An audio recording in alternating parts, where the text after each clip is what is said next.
আরামবাগ পঞ্চায়েত সমিতির সহ সভাপতি কাকলি রায় ব্যানার্জি ও তার পরিবারকে বেধড়ক মারধরের অভিযোগ উঠল বিজেপির বিরুদ্ধে। বিভিন্ন এলাকায় যখন শাসক দলের বিরুদ্ধে সন্ত্রাসের অভিযোগ উঠছে, তখনই আরামবাগ বিধানসভার মাধবপুর অঞ্চলের হামিরবাটি গ্রামের বাসিন্দা কাকলি রায় ব্যানার্জিকে বিজেপির লোকজন শনিবার রাত্রে জমিতে ফেলে মারধর করে। ঘটনার সূত্রপাত ওই গ্রামেরই কালীপুজো উপলক্ষে যাত্রা শুনতে গিয়েছিলেন সহ সভাপতির স্বামী। সেখানেই তাকে বিজেপির লোকেরা বেধড়ক মারধর করে।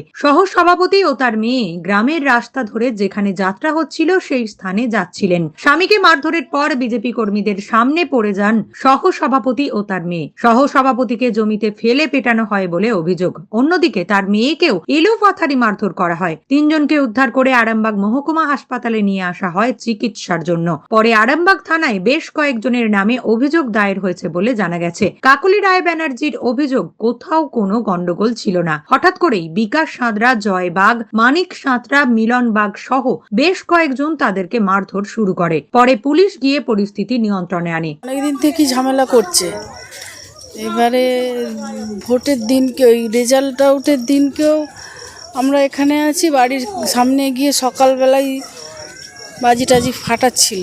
তারপর থেকে তো যখন রেজাল্টটা হয়ে গেছে তখন চুপচাপ হয়ে গেছে, কিন্তু কদিন ধরেই বলছে। আজকে সকালেও কোনো একটা দোকানে গিয়ে বলেছে মারবো এরকম।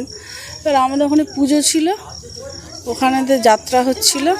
এবার গেছে, আমার হাজব্যান্ডের সঙ্গে কথা কাটাকাটি হচ্ছে, সেটা কেউ একজন আমাকে ফোন করে বলছে। আমি তখন রান্না করছিলাম, মেয়েকে নিয়ে আমরা এবার যাচ্ছি। এবার যেহেতু বাড়াবাড়ি ওখানে সবাই আছে, ওরা ওদেরকে বের করে দিয়েছে যে তোরা এখানে ঝামেলা করতে এসছিস, বের করে দিয়েছে। আর আমরা যে যাচ্ছি ওই রাস্তা দিয়ে যেতে হবে, সামনে পড়ে গেছি। এবার আমরা সামনে পড়ে গেছি, আমাদেরকে এবার মারধর শুরু করে দিয়েছে। মেয়েকে মেরেছে, আমাকে বাঁশ দিয়ে মেরেছে, উল্টে ফেলে দিয়েছে।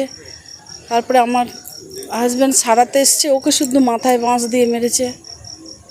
মেরে এটা ছিল, ওরা অনেকজন ছিল, বিকাশ সাঁতরা ছিল, হ্যাঁ, তারা বিজেপি করে এবং অনেক দিন থেকে হুমকি দেখাচ্ছে। কিন্তু যেহেতু রেজাল্টটা উল্টো হয়ে গেছে, ওরা কিছু করতে পারেনি। কিন্তু আজকে সকালেই ওরা বলেছিল যে মারধর করব।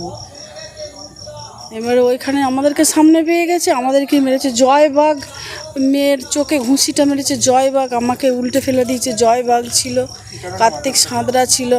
ওদের একটা রাগ আছে, মানে একটা রাজনৈতিক কারণেও একটা রাগ আছে অনেক দিন থেকে। যেহেতু ওখানে ওদেরকে ঝামেলাটা করতে দেয়নি, বারোয়ারির যে আমাদের কর্তা, ওখান থেকে ওদেরকে সরিয়ে দিয়েছে যে একটা অনুষ্ঠানে তোরা ঝামেলা করতে এসেছিস, সেই কারণে এবার আমরা সামনে পড়ে গেছি, আমাদের ওপরই চড়াও হয়েছে। সব ছিল, ওরা অনেকজন ছিল। এর আগেও হুমকি, মানে যেদিন রেজাল্ট হয় সেদিন সকালেই হুমকি দিয়েছে, বাড়ির সামনে গিয়ে বাজি ফাটিয়েছে এবং যেতে আসতে বলেছে যে বাড়িটা দখল করে নেবো, এরকম পার্টি অফিস করে ফেলবো, বাড়িটা ক্লাব করে ফেলবো, মারধর করবো, দেশ থেকে তাড়িয়ে দেবো, এরকমভাবে কথাবার্তা বলেছে। কিন্তু রেজাল্ট অন্য হয়ে যাওয়ার ফলে, আমাদের ক্যান্ডিডেট জিতে যাওয়ার ফলে ওরা রাগটা আজকে আর কন্ট্রোল করতে পারেনি, আজকে রাগটা আমাদের উপরে ছাড়লো। অভিযোগ অস্বীকার করেন বিজেপি নেতৃত্ব। আরামবাগ বিজেপির সাংগঠনিক জেলা সভাপতি বিমান ঘোষের অভিযোগ, এই ঘটনার সাথে বিজেপির কোনো সম্পর্ক নেই। তৃণমূলের গোষ্ঠী দ্বন্দ্বের কারণেই এই ঘটনা ঘটেছে। গোষ্ঠী দ্বন্দ্ব তৃণমূলের, এখন আমরা কি হামলা করতে যাব?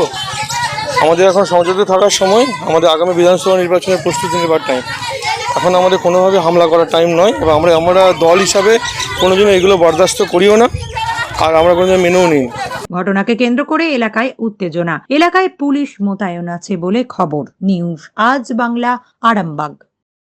নিঃসন্তান হওয়ার কারণ স্বামী বা স্ত্রী যে কেউ হতে পারেন।